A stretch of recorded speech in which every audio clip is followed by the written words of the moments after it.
Ayan, natugal.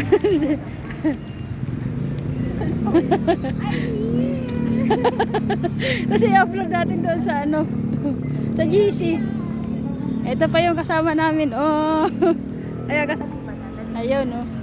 Nag-video kami dito. Nakarating na kami. Ito na yung Grotto. Anong lugar to? Ha? Bulacan? San Juan. San Juan. San Juan? Oo. Ano si ito? San Juan? San Jose pala. Mali. San Jose. Mali na. San Jose. Ayan, huli na yung penitensya. Huli na, huli na. Mali pa, San Juan daw. Sorry, tao lang. Jose, San Jose, Bulacan.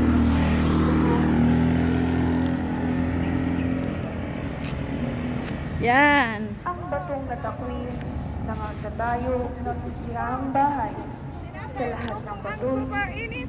na mahusay. Ang lahat ng ito ang pangalan at ang Panginoong Diyos.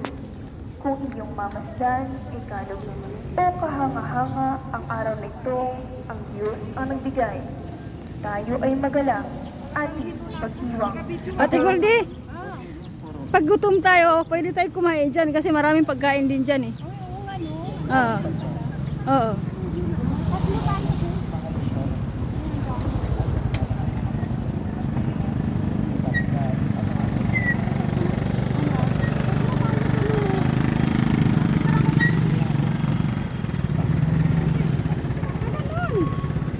Ang salita ng Gusto mo try umakyat dyan?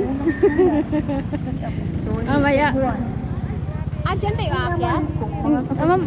Pwede naman tayo umakyat dyan eh. Pinaaring mga anak ng Diyos ang sumasampalatayang si Jesus Magsimba muna tayo.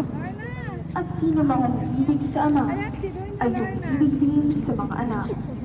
Ito ang palatandaang iniibig natin ang mga anak ng Diyos. Pati po mo nito mga Kapag iniibig natin ang Diyos kaya nga di ako at inusunod ang kanyang mga utos para sa maghayaw-hayawan. pagtunay na umiibig sa Diyos ay yaong tumutupad ang kanyang mga utos.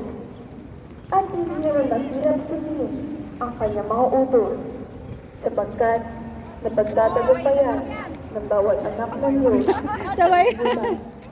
at nagtatagumpayan